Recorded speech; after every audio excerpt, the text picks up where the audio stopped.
Hi students, in class today I'm going to be showing you how to make amaranth and blueberry cold processed soap. So this is specifically for people with sensitive skin and very itchy skin. So the first ingredient here, we are going to be playing around with colors. So what I'm going to do is I'm just going to mix it a little bit of oil to make sure there's no clump when we put it into the soap. So if you wanted to know how much to use and so on, do check out our description box below because I'll be sharing this recipe down below. Once all that is done, we're going to be preparing our oil mixture. So here we are using palm oil, coconut oil, olive oil and castor oil. So just make sure to use this exact same ratio because it's perfect to give you the hard soap that bubbles and also moisturizing. Perfect balance, and this is my favorite recipe.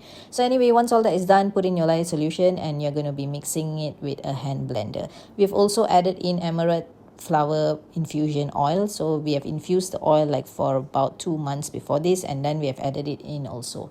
Next, we're going to be putting in our fragrance oil. Now make sure the fragrance oil that you're adding in is flake free and it's also cosmetic grade, and because you're making cold processed soap, make sure it's also cold processed soap friendly. Same goes with our blueberry extract. We're going to be adding it inside. Make sure it's a cosmetic grade extract that's cold processed soap friendly, because if it's not cold processed soap friendly, it would have seized by now and your soap already very keras. So anyway, as you can see, we are going to be pouring our soap batter into 2 different containers with all the 2 colors that we bancho just now, and we're just going to mix it. So just follow whatever we are doing in the video, and if you have any other questions, you can always comment below. Now if you're someone who likes to DIY, please don't forget to follow us because we share recipes like this almost every single day. And if you're someone who is interested in joining class and doing business for this, we do have classes for this. It's called a formulation class, whereby I'm going to be teaching you how to use oils and so on for different type of customers that you might have. Now this class is not suitable for people who want to do it as hobby. If you want it as hobby, I would suggest just follow these videos. It's all for free. Just follow exactly the same and you will get the exact same results as in this video.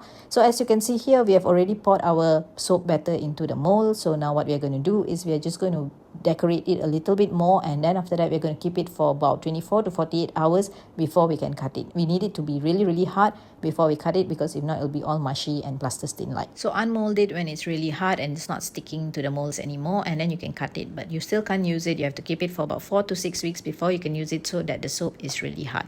Now if you have any other questions, do comment below. If you wanted us to make for you a product like this, we do have OEM factory to do this, so do contact us. Now if you need any other clarification or any questions at all, do comment below. My name is Nisha, a pharmacist and a formulator, and I'm here to teach you and guide you. So again, this is our soap already, but then you still have to wait about 4 to 6 weeks before you can use it. Again, if you wanted to purchase any of these ingredients, we do sell it in Soap Lab Malaysia, so do contact us. Thank you so much for watching, and I'll see you in the next video.